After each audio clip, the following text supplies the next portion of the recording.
72 hours. 17 children rescued, all because of a crumpled piece of paper handed over by a 10-year-old orphan. That soldier, he didn't just shake a town to its core. He made an entire nation stop and take a hard look at itself. But the real question is, what did he see on that note? And what made him incapable of walking away? It had no name, no address, just a desperate plea scrawled in shaky handwriting.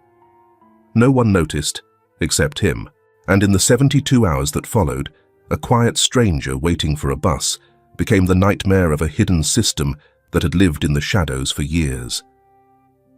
The small Arizona town was still cloaked in darkness when the clock hit 4 a.m.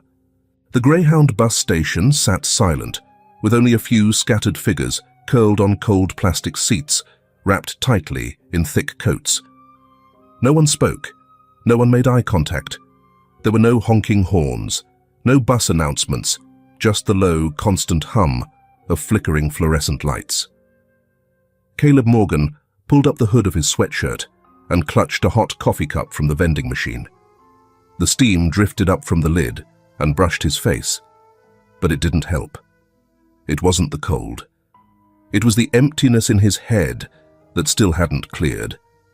He was only 35, but the way he sat head resting gently against the back of the seat, shoulders slumped, he looked like a man who had lived through 2 lifetimes, one in America, one in war. The fighting was over, but the images clung to him like smoke stains on old armor. Caleb had just finished a 3-month therapy program in Tucson.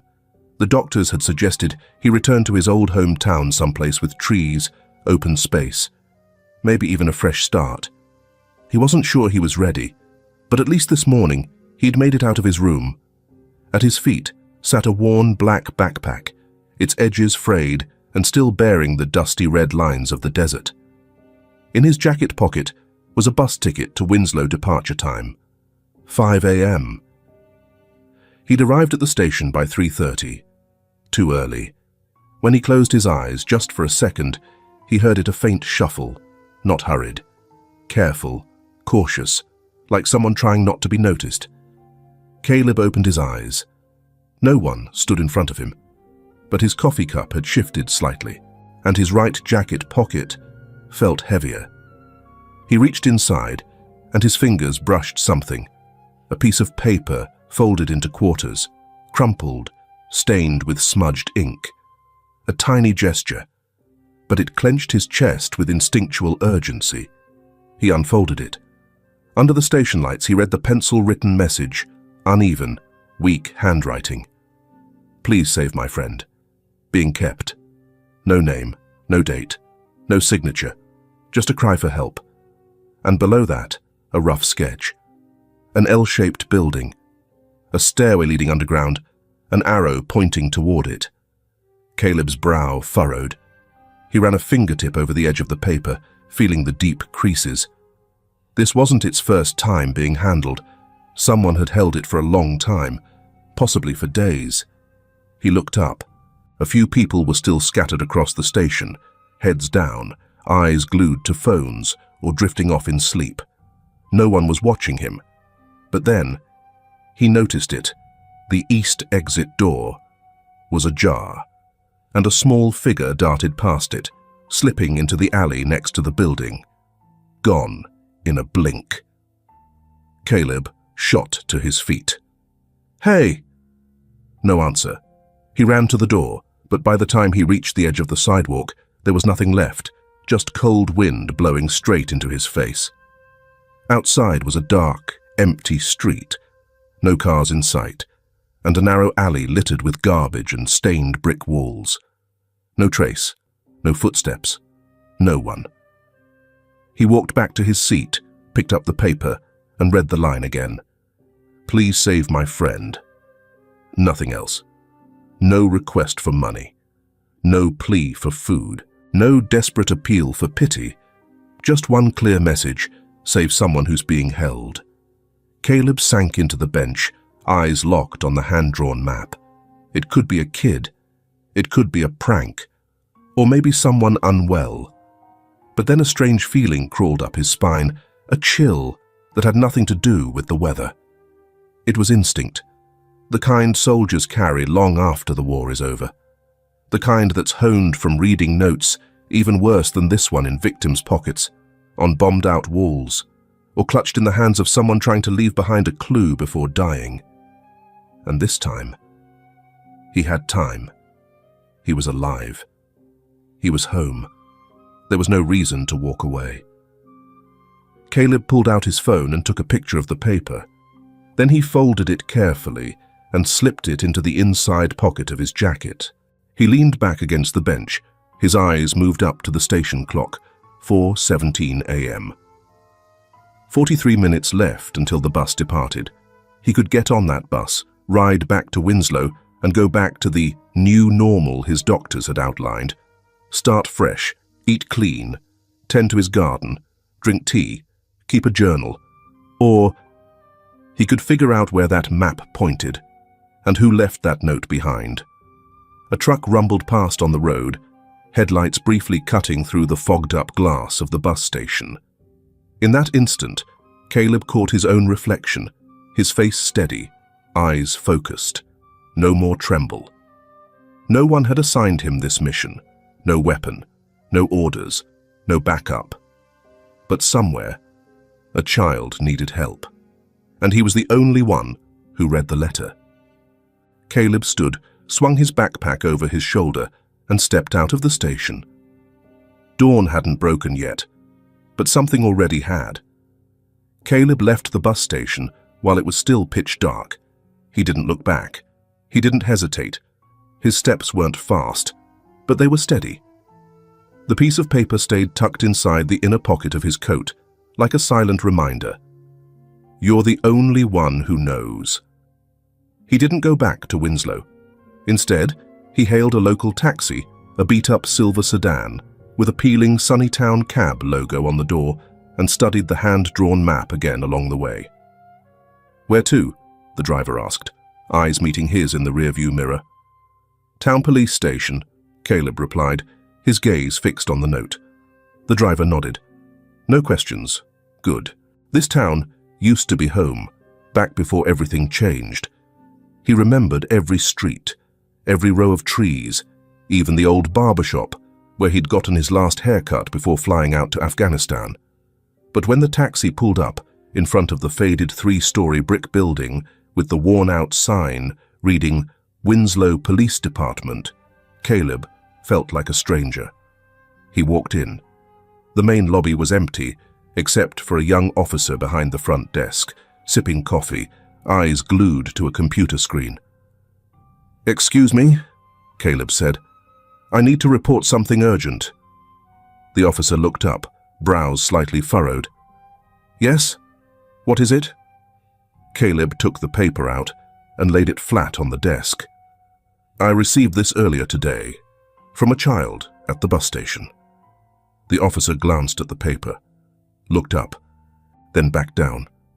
"And what is this supposed to be?" "A cry for help," Caleb said firmly. "Someone's being held somewhere. Might be a child. I don't know exactly where, but there's a sketch. There are real signs." The officer sighed, leaning back slightly in his chair. "Sounds, odd. That bus station gets a lot of transients.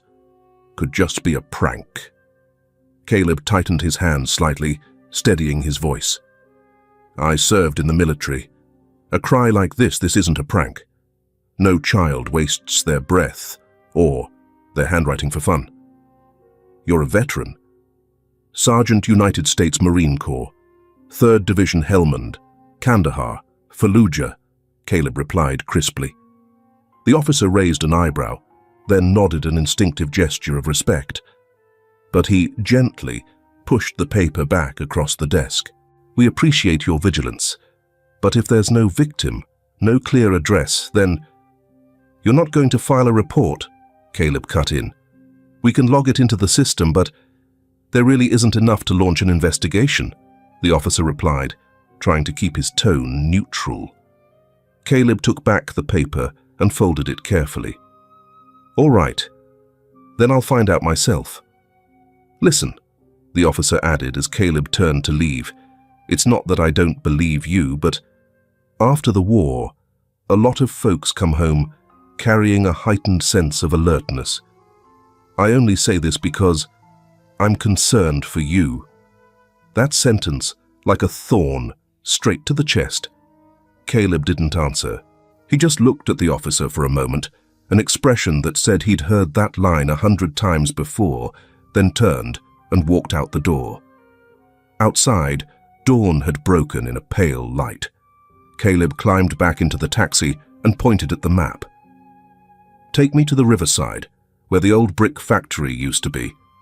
Behind the plant on 6th Street. You sure? Nobody goes out there, the driver said cautiously. I'm sure, Caleb replied. Wait out front for 20 minutes. If I'm not back by then, call the police. The driver swallowed hard and nodded. The abandoned brick factory sat at the end of a dusty road. Chain-link fence collapsed, knee-high weeds covering the path. The red walls were crumbling. A rusted iron door hung crooked. The air smelled of mold and old metal. Faint footprints marked the dirt, stained with dry oil. Caleb put on gloves, pulled out his phone, turned on the camera, and stepped inside. It was dark. Only a dim light filtered through holes in the corrugated roof. The ceiling was high, the metal beams exposed like bones. A corridor led downward, what looked like an old storage area. In the far left corner, he saw the first clue. A torn piece of fabric, reddish-brown, caught on a rusted iron latch. He bent down. It wasn't rust. It was dried blood. Across the room, the dusty cement floor showed small, clear footprints, child-sized, maybe a size 12. Some prints were deeper, possibly from running, or being dragged. Caleb followed them. They led to a bent window grate, part of it broken, like someone had tried to escape. He raised his phone, recording every detail. With each step, his heartbeat grew louder, not from fear, but from something eerily familiar. It felt like patrolling the abandoned compounds in Fallujah, where even the smallest sign could mean saving a life. He crouched. In a crack between the wall, a black ink stain clung to the concrete. It looked like someone had tried to write or draw, then scrubbed it off. He took a photo. Then bam, a loud sound echoed from the floor above. Caleb stood instantly, back pressed to the wall, eyes scanning the ceiling. No further sound. Could have been the wind. Or maybe not. He slipped out fast, walked back to the taxi. Everything okay? The driver asked, visibly nervous. Caleb raised a finger to his lips, signaling for silence. He still wasn't sure if he was being watched. Back at the police station again. This time, he asked to speak with a superior officer, the commander, but only an older officer came out to meet him. His eyes were weary. Mr. Morgan, the man read the name from the paperwork. I heard your statement this morning. I know you've served, but maybe you're blowing this out of proportion, like a soldier might. Don't, Caleb said quietly. Don't use that excuse to look the other way. The officer sighed. We just want you to be okay. Don't let the past make you see things that aren't there. I just saw a fresh red wound, real footprints, and a broken exit gate. That's not a ghost, Caleb replied, his voice low, but firm. The officer fell silent, then slowly shook his head. We'll make a note of it, but there's really not enough basis for a full investigation. Caleb stood. His eyes met the officer's, cold and clear as ice water. Then I'll investigate, on my own. He turned and walked away. No one stopped him. The sun was out now, but the wind was still cold. Standing outside the precinct, Caleb pulled out his phone and replayed the footage from the factory. A torn piece of clothing, tiny footprints, bent metal bars, a red wound. He didn't know who had left the note. He didn't know who my friend was. But every detail, every small sign was pointing in the same direction. That child wasn't lying. And if no one else would care, he'd be the one to go back into the dark. The wooden house where Caleb was temporarily staying sat quietly on the outskirts of town, tucked beside the edge of the forest. It used to belong to an old comrade of his, now lent back to Caleb while the man underwent treatment. Inside, the soft yellow light from the kitchen cast a dim glow over the scratched wooden table. Caleb sat there, spreading out all the photos he had taken from the brick factory. The images from his phone included a small, dried red wound, tiny footprints stamped into the concrete floor, and a bent metal bar. In the center of the table still lay the piece of paper the little boy had silently handed him early that morning. "Please save my friend.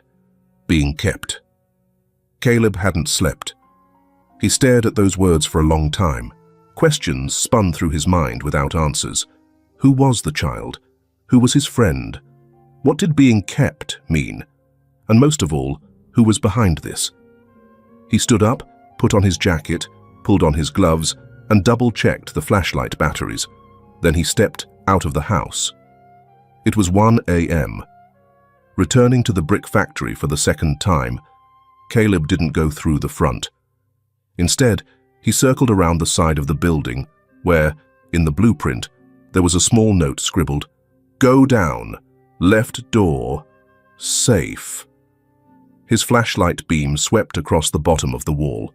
Weeds had grown thick, nearly covering everything, but he still found it a short metal door, like a basement hatch, coated in dust and moss. Faint, child-sized handprints smudged the latch, as if someone had once tried to push it open from the inside. Caleb gently pushed the door. It opened with a dry, grating sound. The musty air hit him immediately years-old mildew, rotting fabric, and something faintly sterile, like antiseptic, but colder, hollower, almost like a hospital that had long been abandoned. The staircase descended in rough concrete. Every step he took echoed sharply off the ceiling clack cutting through the silence of the night. The basement wasn't completely dark. Faint light seeped through cracks near the roof, but most of the space was drowned in shadows. Caleb switched on the flashlight. Its beam swept slowly across thick walls, marked by patches of mold and green moss. Along one of the walls were chalk drawings, uneven and shaky, stick figures, smiley faces, lines that wobbled, drawn by an unsteady hand, drawn by a child, no doubt. Some sections of the wall were scratched deeply, as if someone had once tried to claw their way out with bare hands. In the farthest corner of the room, Caleb spotted a metal box. It wasn't large, about the size of a toaster oven, covered in a thick layer of dust. On the lid was an old strip of duct tape, and drawn at the center was a black cat's eye, simple but unsettling. Caleb knelt down and carefully peeled off the tape. The lid popped open. Inside was a neatly arranged stack of documents. Right on top were 4 black and white photographs of children, blurry but clear enough to see their faces. One sat curled in a corner of a room. Another had their hands tied behind their back. A third child faced the wall, trembling. All 4 of them faces frozen in fear. Caleb set the photograph down on the nearby metal table. His hand trembled slightly. Beneath the photo was a nylon-covered notebook, worn but intact. The pages were handwritten, the lettering neat and legible. There was no title on the cover, but inside, the entries read, December 2nd, 4 ready, Gate 7, December 8th, white van, driver number 3, drop-off at 4 a.m. December 10th, shipment number 6 delayed, temperature issue. December 11th, moved to house number 3, marked as Haven Kids. Caleb flipped to the last page. A small flyer was stapled there. The Haven Project. Every child deserves a safe home. A charity organization, according to the flyer. Centered on the flyer was a logo, an image of a roof sheltering 2 small figures. Caleb stared at the words, Haven Project. The name wasn't unfamiliar. He'd seen it on a church bulletin board before, heard a few friends mention it, thought it was just a place that took in orphans. But here, it sat among photographs of terrified children and a logbook tracking shipments like they were property. He slipped the entire folder into his document bag. His flashlight swept the room once more, searching for anything else. Then he turned, ready to leave.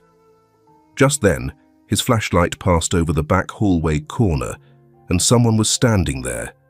A figure, tall, thin, dressed in dark clothing, not moving, not speaking, just staring directly at Caleb. His heart pounded. He gripped the flashlight tighter. "Who are you?" he asked, voice steady. The person didn't respond, didn't flinch. Caleb took one cautious step forward. "I said, who are you?" No answer. Then the figure slowly turned away and walked silently into the shadows, disappearing without a sound. Caleb immediately ran after him, flashlight aimed dead ahead. But all he found was a dead end. No one there, no trace left behind. He stopped, strained his ears. All he could hear was the soft drip of water and the pounding of his own heart. Back home, Caleb locked the door carefully. He pulled the curtains shut, turned off the living room lights, left only a dim desk lamp on in the kitchen. He spread the documents across the table, pinned each photo to the whiteboard. Next to the Haven Project logo, he wrote, "They're not working alone." At the top, he added one more line. If one child sends out a call for help, others might never get the chance. Finally, he picked up the photo he had snapped hastily before leaving the basement, a shadowy figure standing still in the far corner. No clear face, no clear outline. But Caleb knew one thing for certain. Someone knew he had come back. And someone was watching. That night, he sat by the window. He didn't sleep. Not for a second. A week had passed since the night Caleb discovered the metal box in the brick factory's basement. A week since he touched the first real evidence that this wasn't just a case of a missing child. It was a system, a dark network, hiding behind the facade of a charitable organization. He had returned there twice more, searching for additional traces. But the basement had been locked. Every sign erased. It seemed someone knew he had been there and had cleaned up right after. Caleb had no names, no one to question, no first-hand witness, just cold photographs, scribbled words, and an intuition that only grew sharper by the day.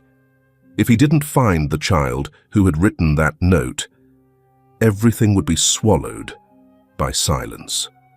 One evening, while stopping by his usual corner donut shop for a cup of coffee, the waitress in a loose apron suddenly spoke up. "You hear about that kid? Some strange boy's been hanging around the night market the past few days, sleeps under one of the vendor tables, doesn't talk to anyone." Caleb looked up. "Which market?" "South Market, behind the old bus depot, the place with all the produce stalls at night. Folks say he's hiding from someone or running from something." He nodded his thanks, asked nothing more, but in his mind, it was clear it could be him. That night, Caleb put on his old army jacket, pulled his cap low, and walked toward the night market. It was just an open lot, lit by bare white bulbs, with a dozen or so makeshift stalls. The air was thick with the smell of vegetables, dried fish, and the mingled sounds of shouting vendors and laughing children. He didn't rush. He walked slowly, scanning each stall, peering into every shadow beneath the tables, behind foam boxes, under heaps of burlap sacks. Near the end of the row, he stopped at a large produce stall. Underneath the table, there was an old blanket curled into a bundle and a small body lying motionless, like stone. He knelt down, speaking softly. "Hey, kid." The blanket shifted. A pair of eyes opened dirty, alert, terrified. It was a boy, maybe 10. Thin, hair matted, face streaked with dirt. "What's your name?" Caleb asked. The boy didn't answer. He just stared. Caleb stepped back slightly, slowly unzipping his jacket to reveal the camo fabric beneath. "I'm a soldier, retired. I saw you at the bus station." The boy's eyes lit up, still wary, but not retreating. "You gave me that note, didn't you?" Caleb asked gently. The boy gave the faintest nod. Caleb said nothing more. He extended his hand, palm open, the same gesture he used to make in war zones with frightened children. "Come on out. I won't hurt you." Silence. Then the blanket stirred again. The boy crawled out, trembling, bare feet, bruised knees, dirt-covered hands. Caleb took off his jacket and wrapped it around him, and without a word, he led the boy out of the market. At a small roadside diner, Caleb ordered the boy a bowl of hot soup and a glass of milk. The child sat across the table, both hands wrapped around the bowl, head lowered as he ate carefully. Not rushed, not speaking, but every movement told the story. He hadn't had a proper meal in days. Caleb waited until the boy had nearly finished before asking, "What's your name?" "Jace," the boy replied, his voice barely above a whisper. "How old are you?" "Almost 10. "Do you have any parents?" Jace fell silent, then shook his head. "You escaped from the brick factory, didn't you?" The boy nodded. Caleb looked him straight in the eye. "Is there anyone else still being held?" Jace bit his lip. His eyes dropped. "Yes, a lot. All kids like me. No one comes for them. They keep us in the basement. It's been a long time." "Has anyone ever been let go?" Jace shook his head. "No one ever came back. Some kids got called by name. Then they were taken away in a van at 4 in the morning, a white one."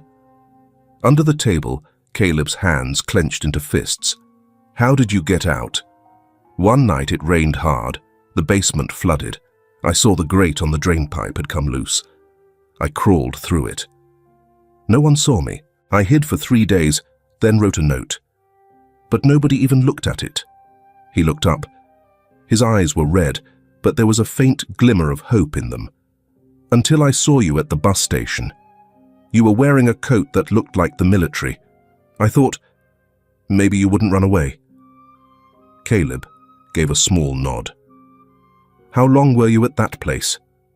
Jace clenched his fists. "Since my mum died. I didn't have any other family. They took me to an orphanage, but no one asked any questions. They signed papers and drove me away. At first, I thought I'd have food, a bed, but I didn't." "No?" Caleb asked softly. "No one cared. One time I had a really bad fever, lying on the cold floor all night. They just gave me water, then made me get up and work, cleaning, washing dishes. Then a few weeks later, a truck came. Some strangers came in.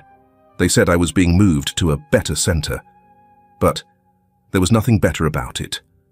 Caleb said nothing. His chest tightened, not from pain, but from a warmth laced with sorrow. Someone still believed in him, if only because of an old coat. After the meal, Caleb took Jace home. In the living room, the boy was given a warm bath and changed into clean clothes, some old outfits Caleb had kept from when his younger brother was still alive. Caleb handed him a pencil and a few sheets of blank paper. "Draw a map of the place where you were kept. Anything you remember." Jace nodded. His hands trembled, but his lines were steady. Each detail came to life.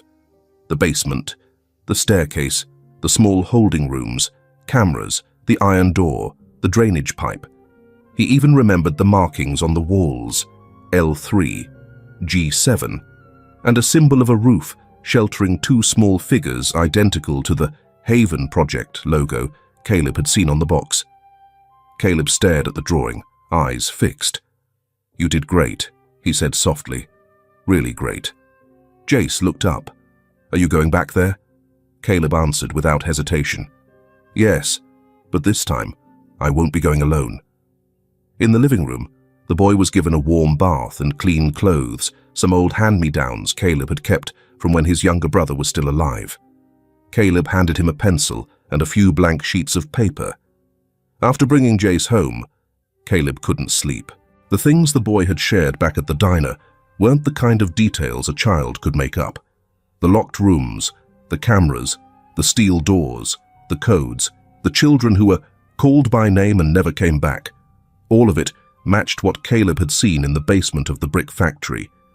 And that flyer with the Haven Project logo was no longer just a symbol of charity. It was a mask. The next morning, Caleb packed up everything and got Jace out of town. He didn't know how long it would take before the people behind it all started cleaning up the evidence. But he knew one thing for sure: staying there was too dangerous for Jace. The cabin they arrived at was an old place tucked along the edge of a pine forest. The owner, Travis, was a fellow soldier from Caleb's past, someone who'd been pinned down with him for 3 days during a firefight in Kandahar. These days, Travis lived a quiet life, worked night shifts as a security guard, and kept the cabin for anyone who might need a place to lay low. Travis didn't ask many questions. When he saw Caleb get out of the car with a child in his arms, he simply handed over a key and said, "Room 4. Soundproof walls. Fridge still works. Treat it like your own." Caleb gave a nod of thanks. That was all. They understood each other without needing words. Inside the cabin, after Jace ate a little and fell fast asleep on the old sofa, Caleb opened his laptop. He pulled the memory card from his phone and transferred everything to his computer. Photos of the basement, notes from the metal box, Jace's recorded testimony from the night before, a rough layout of the holding area sketched by Jace. Then he opened his email and typed in a name he hadn't revisited in 7 years: Linda Reyes. Linda had once been a war correspondent embedded with Caleb's unit during a hostage rescue mission on the Syrian border. One day, she was hit by a stray bullet. Caleb had risked his life to drag her out of the line of fire. Since then, Linda had considered him one of the few people she could trust without question. The email was brief. "Linda, I don't know who else to turn to." Attached is evidence of what may be an active child trafficking ring operating in Arizona under the guise of a charitable organization. Name: Haven Project. Evidence is attached. I have a living witness. We need you to investigate the funding links and help bring this into the light. Caleb. He hit send and waited. In the living room, the boy was bathed in warm water and changed into clean clothes, old shirts and sweatpants Caleb had kept from when his younger brother was still alive. Caleb handed him a pencil and a few blank sheets of paper. Near noon, Linda called back. She didn't waste words. Her voice was low, urgent. "Caleb, I've seen everything. It's real." "I know," he replied. "I've heard of the Haven Project. It's registered in Delaware, but no one's ever dug into it. Everything looked too clean, too by the book. But the documents you sent, no one's ever had that kind of evidence. Can you trace the funding? I'm starting now. But listen," Linda's voice dropped. "Part of the donor list includes names of some local politicians. I don't know exactly what we're poking at here. But if I'm right, this isn't something the town police can handle." "Just help me get this out," Caleb said. "I'm worried they'll move fast." "Where are you now?" "Somewhere safe, but I don't know for how long." "Be careful. Don't let anyone follow you." "I won't." The call ended. Caleb turned off the phone and removed the battery. That afternoon, Jace woke up. He ate a little more, then sat quietly staring out the window, where sunlight filtered through the blinds. Caleb sat beside him, gently rubbing the boy's shoulder. "You okay?" Jace nodded, eyes fixed on the window pane. "Has anyone come looking for you?" Jace shook his head. "No one knows I'm here." "You sure?" The boy nodded again. But then his eyes froze. His hand gripped the edge of the seat tightly. Caleb noticed it instantly. He turned to follow Jace's gaze, and his heart slammed in his chest. Outside, just inches from the glass, beyond the curtain, a man was standing perfectly still. His eyes stared through the narrow gap in the blinds, straight into the room. No knock, no movement, no words, just watching. Caleb jumped up. He pulled Jace into the back room and locked the door. Then he moved fast to the rear exit, the emergency door that opened into the woods. He grabbed his backpack, shoved in essentials and documents. "We're leaving now," he said. "Take this." He handed Jace a flashlight. "Where are we going?" "Out of here, into the woods. I know the way." "What about Uncle Travis?" "He knows how to reach us. He'll be okay." Jace held Caleb's hand tight. He didn't cry, just trembled. They crossed into the forest as dusk fell. Caleb kept Jace close, ears tuned to every rustling leaf. Behind them, the motel remained silent, but Caleb knew. If someone had come all the way out here, their time was running out. When they reached an old wooden shelter, once used as a ranger post, Caleb stopped. He lit the fireplace, checked the door locks. They sat close, their breath still uneven. Jace looked at him and whispered, "That man, who was he?" "I'm not sure," Caleb said, "but he's not someone good." Jace was quiet for a moment, then asked, barely louder than the wind, "Aren't you scared?" Caleb looked at him, eyes steady. "Yes, but not for me." "For who?" "For your friends. The ones still trapped there." Jace lowered his head, then gave a slow, quiet nod. Caleb clenched his fists and stared into the dancing flames. "We'll go back, not just to find your friends, but to end this." Caleb pulled the car to a stop beneath a thick canopy of trees. Ahead, a narrow dirt road snaked its way deep into the forest, winding, unmarked, and nearly swallowed by the woods. The only things they had to go on were Jace's hand-drawn map and the boys' fragmented memories. "You sure this is the place?" Caleb asked, eyes still fixed through the binoculars. Jace, seated in the passenger seat, nodded without hesitation. "I saw it from the basement, when they loaded us onto the truck. A black house with a big chimney and an oak tree on the left." Caleb looked at the forest in front of them. That was it. They left the car behind on a patch of dry grass and continued on foot, weaving through an old, overgrown trail. After about 10 minutes, Caleb raised his hand, signaling Jace to stop. Less than 100 yards ahead, a black-painted house appeared, nearly swallowed up by surrounding trees. No lights, no nameplate, no vehicles parked outside, as if no one lived there. But Caleb saw something that told him otherwise. In the corner of the porch, an infrared camera was mounted. Beside the window, a motion sensor had been cleverly hidden inside a fake tree trunk.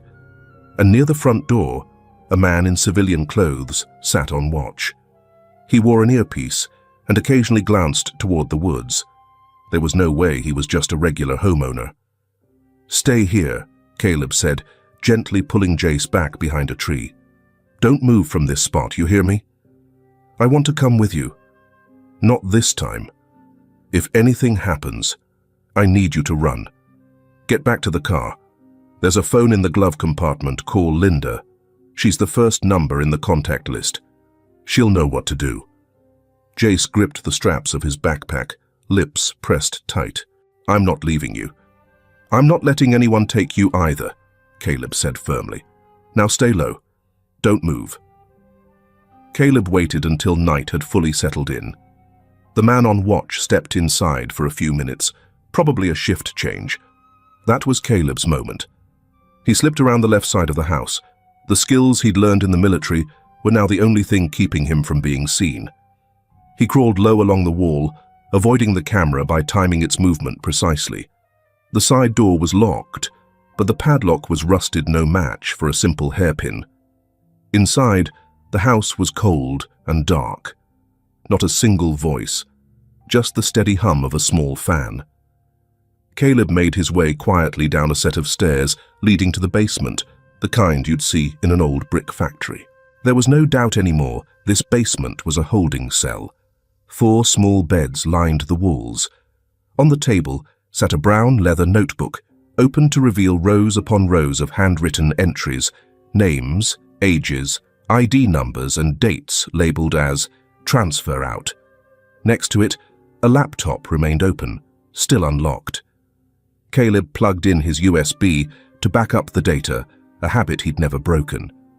The screen displayed a sprawling Excel spreadsheet with columns labelled Child Code Name Receiving Country Transfer Date, Status, Confirmed, Pending. In the corner of the screen was a small grey logo, Haven Project, Safe Homes Worldwide. A bitterly ironic slogan.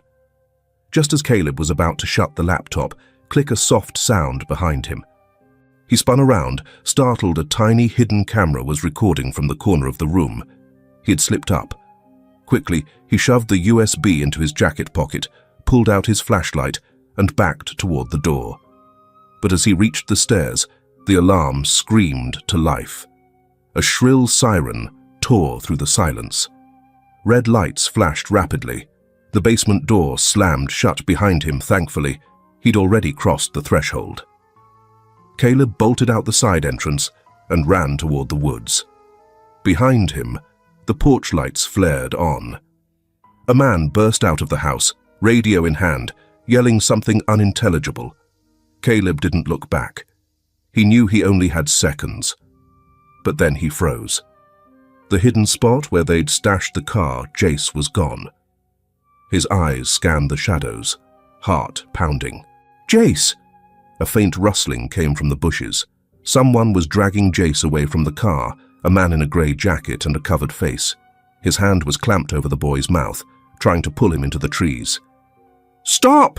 Caleb shouted, his voice cracking like thunder through the stillness. The man flinched, but he was too slow. A loud crack. He staggered, dropped to his knees, clutching his leg. He wouldn't be going anywhere. Caleb rushed forward, yanked Jace into his arms, holding him tightly. "Are you hurt?" Jace trembled, but nodded. "I couldn't scream." "It's okay. I'm here now." Behind them, footsteps approached. Caleb gripped the boy's hand and took off into the woods, circling back the opposite direction to avoid being tracked. The car was no longer an option, but Jace's safety came first. After 15 grueling minutes weaving through thick branches and underbrush, Caleb finally reached an old ranger station he remembered from a past terrain patrol. They slipped inside, locked the door securely, and collapsed against the damp wooden wall, catching their breath. Jace sank to the floor, arms wrapped around his knees. That was so close. "Yeah," Caleb said, peering through the narrow window slit.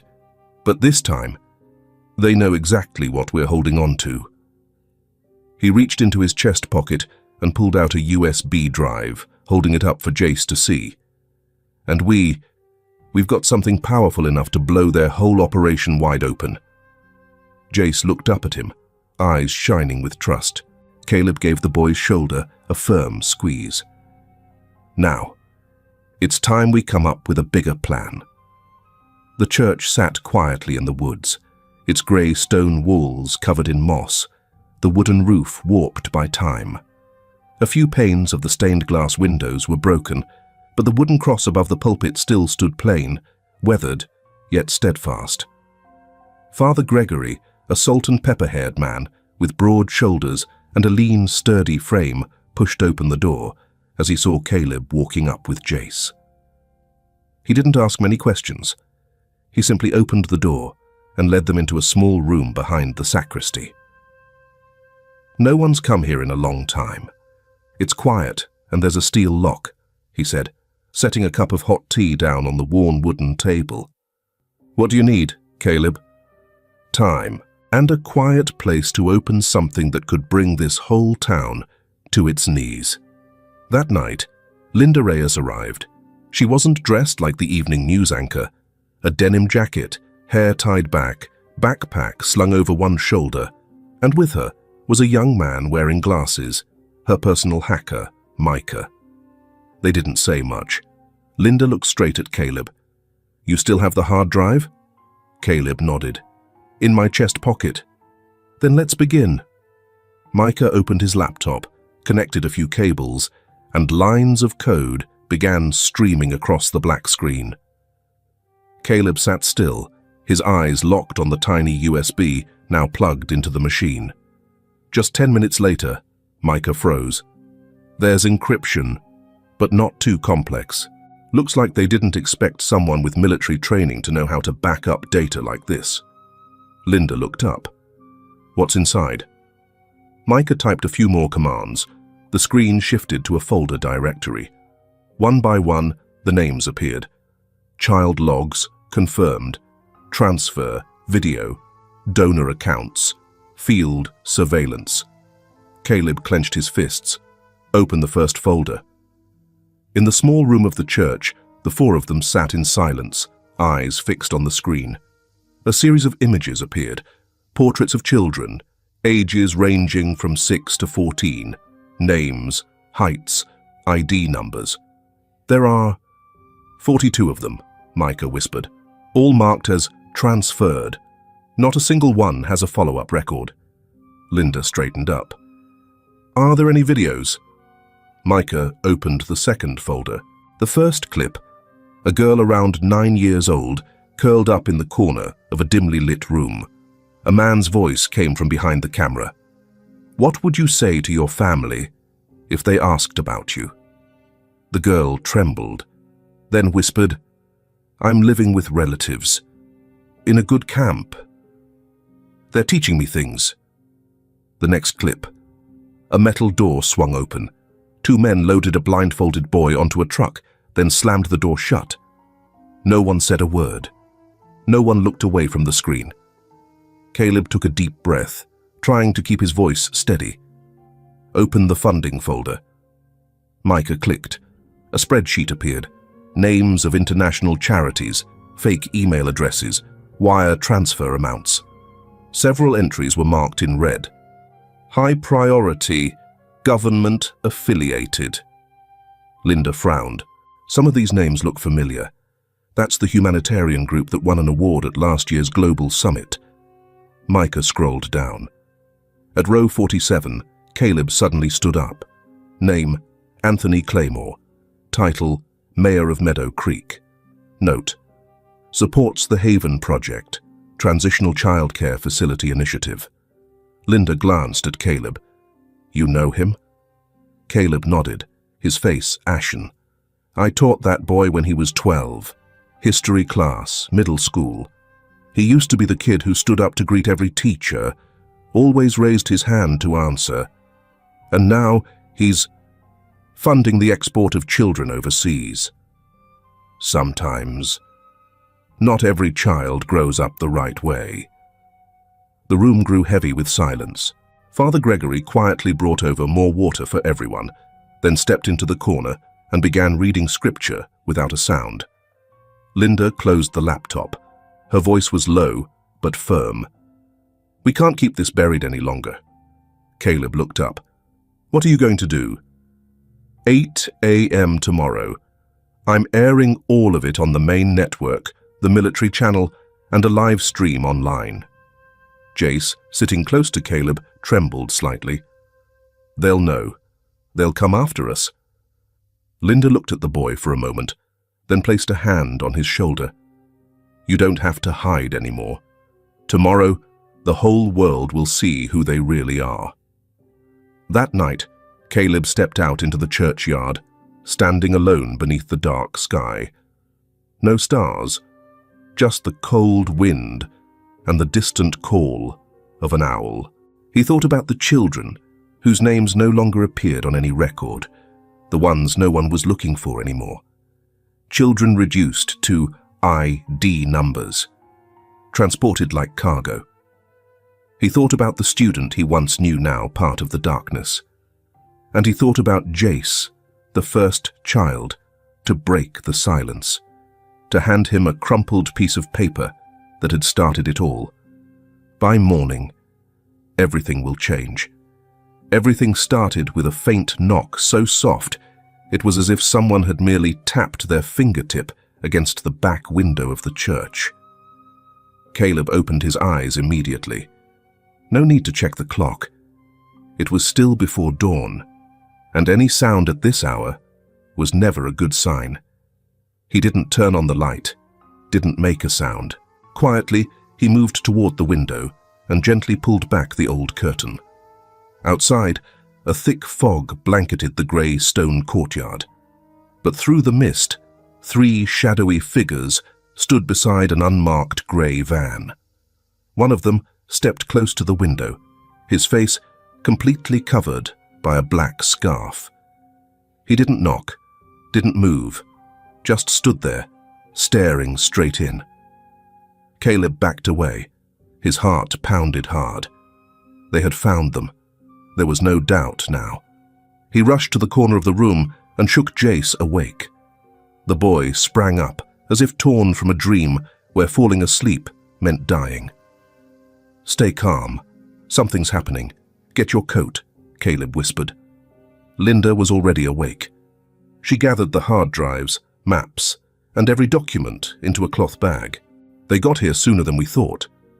"They must have tracked us since the data extraction," Caleb said, with a tight nod, lips pressed into a line. "We're out of time." All 3 of them bolted down to the basement, a narrow old escape route Father Gregory had shown Caleb on his first day. It led straight into a patch of forest behind the church. There were no goodbyes, no embraces, just shallow breaths, hurried footsteps on cold stone, and the shaky beam of a flashlight. But Caleb stopped at the final step, turning back to look at the elderly man standing in the rear doorway behind them. Father Gregory, his hair silver like ash, holding an old wooden crucifix. He didn't retreat, didn't rush to lock the door. He just stood there, watching them go, eyes steady. Caleb opened his mouth to speak, but before he could, Gregory spoke first. "We can't save them all, but if we can save just one, the Lord will still smile."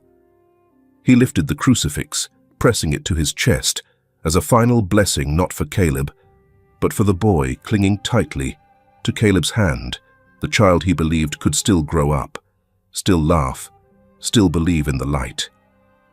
The back door of the church closed right after that, and from above, Gregory turned and strode toward the front hall where the shadows were closing in. He carried no weapon, but he had time, and sometimes all it takes is one person willing to stay behind for the others to get far enough away.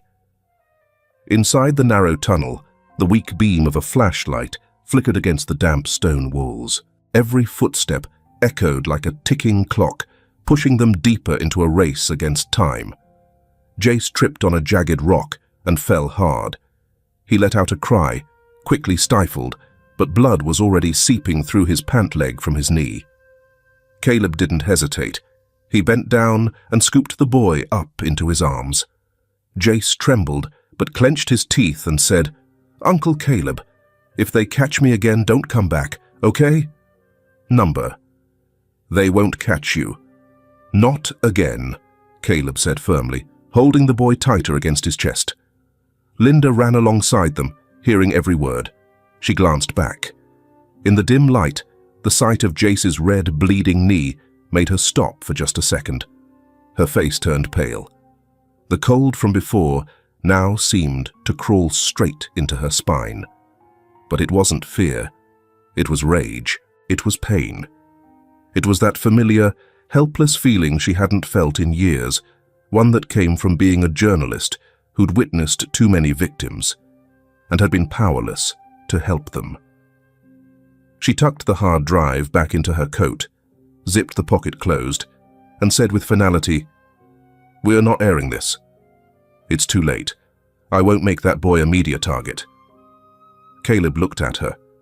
Linda continued, "We hand everything over to the FBI. No one gets to see the boy's face, not even my colleagues." Caleb simply nodded. No arguments. Because for the first time, He saw something different in Linda's eyes. They were no longer the eyes of a reporter chasing a headline. They were the eyes of a temporary mother who had just realized that a child's life should never be the cost of fame or exposure. When they emerged from the tunnel, the forest behind them was still cloaked in darkness. A black SUV was already waiting. Linda had called in a favor from a trusted former colleague. No one spoke as they climbed in. Caleb sat in the back, Jace resting his head on his chest, eyes shut tight. The car didn't turn toward the news station as originally planned. They crossed the state line under cover of night. By 6 a.m., just as the doors to the FBI field office opened, they walked in like people carrying a live bomb without a timer. Linda placed the hard drive and a thick file folder on the reception counter. She pulled out her credentials and slid them across to the still groggy staffer. "My name is Linda Reyes, former federal investigative partner. I specialize in tracking shell organizations that cover for humanitarian crimes. These files contain proof of an international child trafficking ring aided by local officials. This boy is a living witness. If we don't act now, more children will disappear permanently." She didn't raise her voice, but every word cut like a blade. The clerk glanced at her badge, then the drive, and quickly began typing. Within 3 minutes, an internal affairs agent appeared, accompanied by 2 personnel from cybersecurity and security. Linda followed them into a side room and began the formal report. Lists of code names, smuggling routes, fake funding accounts, and most critically, a video pulled from internal surveillance footage showing children being forced to lie and taken away under the cover of night. Meanwhile, Caleb sat in the waiting area. Jace was curled against his chest, still breathing fast. A doctor stepped out from the emergency care unit and bent down gently. "He needs to be examined right away. There's a wound that's red and swelling, and we'll need to run a few psychological assessments as well." Caleb turned to Jace. The boy shrank back slightly. "It's okay," Caleb reassured him, lowering his head to touch his forehead to the child's. "I'll be right here. I'm not going anywhere." Jace gave a faint nod. His small hand clutched Caleb's shirt until the medical staff carefully guided him away. The waiting room fell silent. Caleb leaned back and looked up at the FBI emblem mounted on the opposite wall. For the first time in years, not on the battlefield, not in uniform, but here, in this cold, administrative lobby. He felt like he was finally doing the right thing. A door opened. Linda stepped out, her face tense but steadier than before. She gave Caleb a firm nod. "They're launching a special investigation, and they want you to sign on as Jace's temporary guardian." Before Caleb could respond, another door down the hall opened. Jace was brought back in. His knee was now bandaged, but his eyes stayed fixed on Caleb. "So, what are you to me now?" the boy asked, his voice barely a whisper. Caleb didn't answer right away. He tightened his hand gently on the boy's shoulder, eyes still locked on the shield hanging high on the wall. "I'm the one who won't leave you. Ever." That morning, the FBI building stirred awake like it was emerging from a long hibernation. A female agent named Alex Monroe, hair neatly tied back, was dispatched to meet Caleb and Linda shortly after the preliminary data review. She didn't waste time with pleasantries or hesitation. After a brief handshake, Alex gave Caleb a firm nod. "We're moving in, but we need you to come with us." Caleb rose to his feet, his eyes turning serious. "As long as we get those kids out alive." 3 hours later, an 11-member rapid response team, led by the FBI, was ready to depart the base. Linda stayed behind to watch over Jace in a secured, protected area. The boy didn't say much. He just drew maps of the basement and the side corridors he could still remember. When he handed Agent Alex the last sheet, he said only one thing. "The last room. There's an old fridge. Back when I was still there, They kept food for the grown-ups in it. I think they're still using it. Alex glanced at the drawing and gave a slow, solemn nod. That's enough. This kid's already a hero. The task force rolled out at dusk. They wore bulletproof vests, communication earpieces, and rode in 2 unmarked SUVs. Caleb sat in the passenger seat of the lead vehicle, eyes fixed on the window. The suburban forest, home to the so-called Black House, came into view again, not with the weight of isolation this time, but with the force of truth and the law behind him. That night there were no loud shootouts. Instead, it was a silent, flawless operation. The team split into 3 groups, one to create a distraction at the front, another to cut power and disable cameras from the rear, and Caleb's group went straight for the basement. Caleb was the first to step through the narrow doorway leading down. The damp, musty smell still lingered. But now, this was no longer a secret place. As the beam of his flashlight swept the room, small faces emerged, 3 children, likely between 6 and 8 years old, huddled in a corner, wide-eyed and frozen with fear. "We're with the FBI," Caleb said gently. "You're safe now. No one's going to hurt you anymore." One of the children, a little girl with curly hair, slowly stood up, trembling. You dress like the others, but your voice isn't like theirs." Caleb's throat tightened. He knelt down and opened his arms. "I'm here to take you home." As Caleb carried the girl out of the room, the response team had already secured the entire house. 6 adults were taken into custody, 2 of them nurses who had previously worked at charitable organizations. They offered no resistance. One of them even smiled, as if confident he'd walk free again. But this time, with video footage, documents, eyewitnesses, and now, survivors, there was nowhere left for him to run. The FBI set up a temporary rescue camp just outside the forest, and ambulances quickly arrived on the scene. Caleb stood amid the chaos of flashing red and blue lights, his eyes following each child as they were lifted onto stretchers, each small body wrapped in a blanket. Alex walked over and handed him a bottle of water. "We got 17 of them out." Caleb nodded. "It's still not enough." "No," she agreed, "but it's a start." Back at headquarters, Caleb opened the door to the secure room where Jace sat quietly, still drawing. The boy looked up, and his eyes lit up as if he'd just heard a hopeful melody. "You saved them, didn't you?" Caleb stepped closer and rested a hand on the boy's shoulder. "You'll see your friends again." Jace lowered his head and added a few final strokes.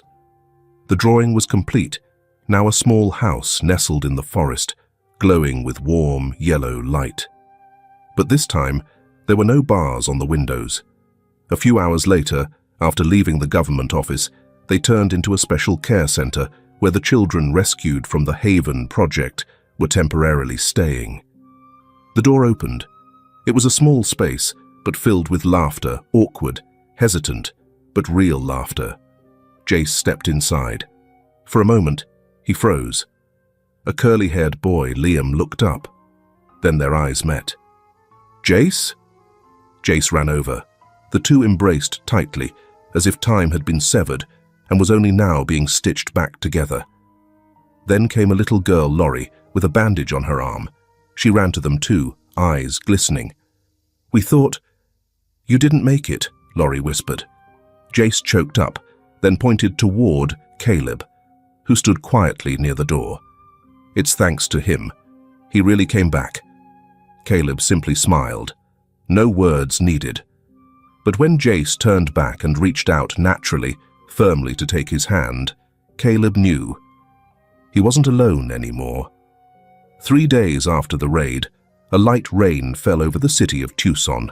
In a small room inside the Office of Child Protective Services, pale fluorescent light fell across Jace's narrow shoulders as he sat beside Caleb, clutching a brand new teddy bear, the first gift he'd ever felt safe enough to keep. Across the desk, a female caseworker flipped through a file. "We've confirmed. There are no surviving legal relatives who can take custody of Jace," she said gently, but clearly. "This qualifies as an emergency adoption case." Caleb nodded. "I've already prepared the paperwork, and if anything else is needed, I'll provide it." The woman paused for a moment, then gave a soft smile. Former Sergeant Caleb Morgan, 35 years old, clean legal record, stable housing, steady income, and most importantly, personally requested by a 10-year-old boy to be his father. Jace smiled so lightly it seemed a breeze could carry it away. But to Caleb, it meant more than any medal he had ever worn on his uniform. The adoption signing was held privately, in a small room with glass walls. No flowers, no cake, no guests, just 3 people, Caleb, Jace, and the state attorney. On the table sat a simple form, bearing a new name, Jace Morgan. When the pen touched paper, Caleb's hand trembled just a little. He had fired weapons, saved lives, survived attacks, but he had never felt a responsibility as weighty as when he wrote 2 simple words, Father. After signing the papers, Caleb bent down and looked Jace straight in the eyes. "You're a Morgan now," he said softly. "You're my son too, and no one is ever taking you away again." Jace didn't say a word, but he wrapped his arms tightly around Caleb, the first embrace from a child who once believed no one would ever want to keep him.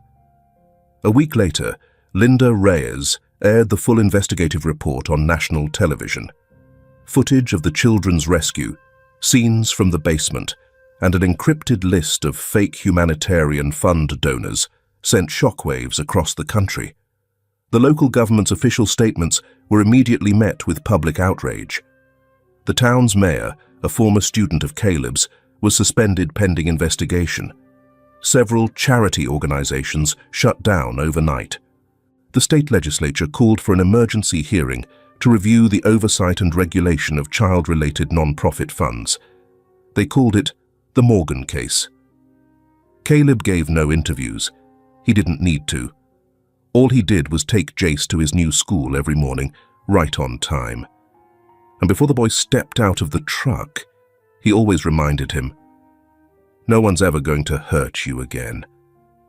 And if anything happens, I'm right here." One October afternoon, as the sun dipped behind the Tucson mountains, Jace brought a drawing out to the backyard. In it, a man stood beside a child. Behind them was a yellow brick house with its front door open wide and warm light spilling out. Across the bottom, in wobbly handwriting, Jace had written, "I used to be a boy no one knew. Now I'm my father's son." Caleb said nothing. He just reached out and pulled his son close, his arm wrapped around the boy's shoulders the way he used to on the battlefield, not to shield a fellow soldier this time, but to protect something fragile. Something that had only just been pulled out of the dark. No more sirens, no more flashing red lights, just a home. And 2 people stepped into each other's lives as if fate had already written it in that crumpled piece of paper slipped into a coat pocket at the bus station that morning. There are children out there who are never called by name, never asked how they are, never awaited by anyone. But sometimes, all it takes is one person brave enough to stop, to listen, and to believe, and an entire life can be saved. The story of Caleb and Jace isn't just a rescue, it's a reminder. We live among millions of silent cries for help, and too often it's indifference that quietly kills hope. What do you think about Caleb's choice? If it were you, would you stop because of a crumpled piece of paper? Or would you walk on, pretending you didn't see it? Share your thoughts in the comments. I'd truly love to hear what this story meant to you. And how are you doing? Is there something weighing on your heart that no one has noticed?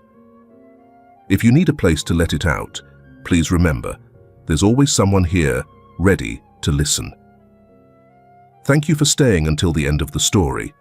I'll see you in the next video. Take care of yourself.